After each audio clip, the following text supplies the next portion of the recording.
Hi, everyone. Welcome to SPED 295A, Crucial Issues in Special Education. I am Dr. Belkis Choiseul-Praslin, and I will be your professor for this course. Before we get into the syllabus, I want to take a few minutes to actually talk about what this course is, because I think it's a little bit different from what you may be used to at this point in your program. Once you're in this class, it typically means that you are a student at UOP who is almost done with their program. There is literally one foot out of the door. And after you finish this class, you should be able to have your credential and your degree soon and be ready to walk into a classroom and do the job. And based on everything I know about our students who reach this point of the program, you are going to do that job quite well. The teaching part, the planning, the IPs, the collaboration, the legal knowledge, we know that you have built those skills in all your other courses because we have been there with you. This course is about what comes next. We are looking more at the why of teaching and the context of the profession that you are stepping into. And that context right now is complicated and in some cases very uncomfortable. The topics we are going to cover in these 5 weeks are uncomfortable in some ways. They are things like the politics of equity and inclusion, the impact of federal policy changes on students with disabilities, how research gets misused in education, among others. These are not topics that have clean answers. They are topics that educators are actively wrestling with right now in real schools, in real IEPs, in real conversations with families and administrators. Some of what we talk about may push your thinking. Some of it may challenge positions that you have already formed. Some of it may bring up feelings, frustration, concern, maybe even some grief about the state of things in the field that you are about to enter. And I want you to know that all of that is okay. It, in fact, is a lot of the point of this class. The goal of this course is not to tell you what to think. I don't want to tell you what to think. I want to make sure that when you walk into your classroom, when you're in an IEP meeting, your conversation with a parent who is scared or angry or confused about what is happening to their child in the current political and educational climate and what you may be thinking of it as their teacher, I want to make sure that essentially you're not caught off guard, that you have given some of these bigger topics a thought. If not, you know how to put those thoughts together when a new topic is presented to you. You know how to take a stand and you know why you believe the thing that you believe. So throughout this course, you are going to hear me share my own perspective about some of these topics. I'll be transparent about that when I do, but I will always be more interested in what you are thinking rather than if you agree with me. The credential and the degree that you are about to earn comes with a professional responsibility to stay curious, to stay informed, to stay honest about hard things. This course is practice for that level of professional responsibility. So here's what I need from you over the next 5 weeks. Come in with an open mind. Be willing to sit with complexity and not rush to resolve it, because not every problem can be solved. Engage on as honestly as you can with the material, even when it is uncomfortable, and maybe especially when it is uncomfortable. And bring your whole self, your experiences, your identities, your questions to this work, because this is where it belongs. I'm going to get into the syllabus, but I also do want to share a little bit about myself for those of you who may not be well familiar yet. By the end of these 5 weeks, we will be quite familiar with one another, I am sure. So I'll start off here, just a little bit about myself. I am born and raised in Miami, Florida. And I'm the daughter of Nicaraguan immigrants, and that plays a big role in my identity. I did my undergrad at Florida State, and my intention was to become a high school English teacher. And from there, I got a teaching fellowship to become a special ed teacher in Washington, D.C. Me, who wanted to become an English teacher, is now going to D.C. to learn how to be a SPED teacher. And so this fellowship, we got all this training, and it was great in its way. And I started off in a 3rd grade classroom, and it was a very short-lived experience because I don't have the energy for the lovely 3rd graders. They need more than I could offer. And I then went to high school inclusion resource setting for students with more mild to mod needs. And I loved it. I love that job. That job is something that introduced me to the field of transition. And well, from there, while I was teaching and working, gaining the experience in that classroom, I also was doing my master's degree at American University there in Washington, D.C. Right around the same time, I became a transition skills teacher for students who had more extensive support needs. And it was merging more of the world of my special ed knowledge to transition knowledge.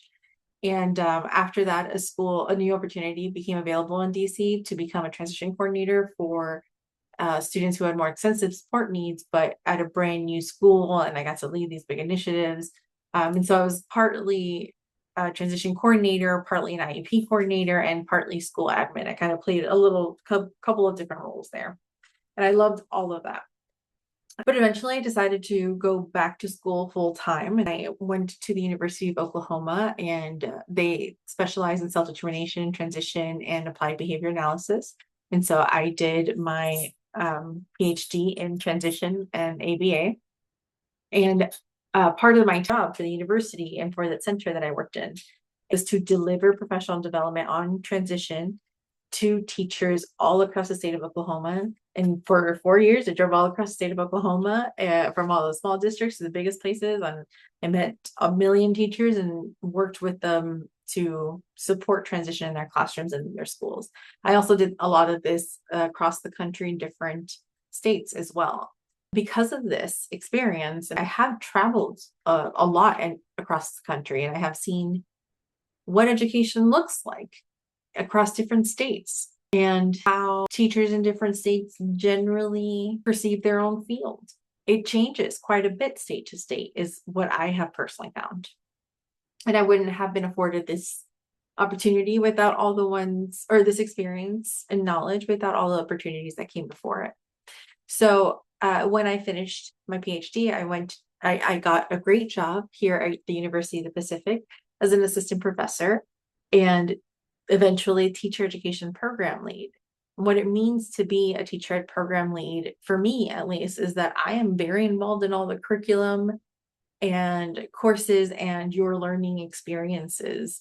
I ensure and work with all your professors to make sure that we are doing our absolute best to have high quality instruction and materials, teach teachers how to be good teachers. And to do that, we have to be good teachers too. And so we're constantly working on that craft as well. Okay, let's talk about how this class will run, just to make sure that we are on the same page. But I'm going to make a note that it is your responsibility to review the syllabus at length and reach out if you see any inconsistencies or questions that need to be addressed.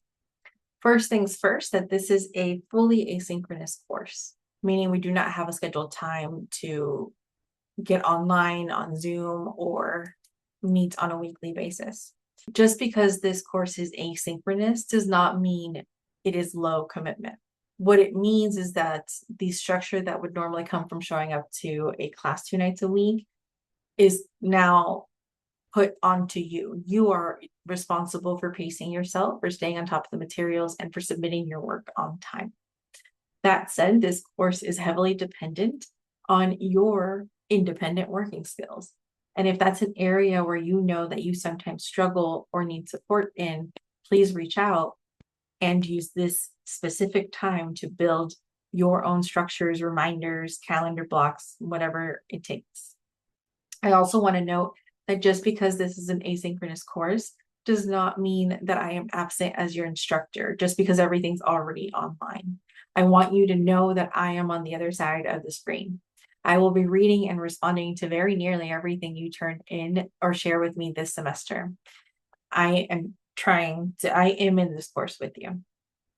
My intention when I was designing this course was that we would be two professionals having a conversation about some pretty significant topics in our field. You bring your experience, I bring my experience. You'll hear it in my videos and sometimes within the assignments themselves. As a note on the assignments, they are not meant to be busy work that gets submitted into the void. If we consider this course a conversation, the assignments are your side of the conversation, and I take them seriously. And on my end, I promise to show up for my side of the conversation. I will show you on Canvas exactly where my contact information lives, but for me, a very important role in making this class work is communication, and I try to provide some ways for us to communicate. The first being email. I have never once been on top of my email and been able to catch up with it. It's always faster than I am. So please know that if you send me an email, I will get to it, but it might take a day or two before I am able to fully respond.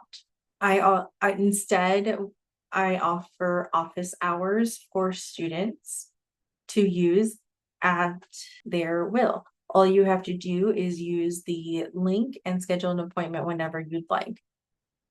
So there are no set specific hours, but they are available for you to choose from.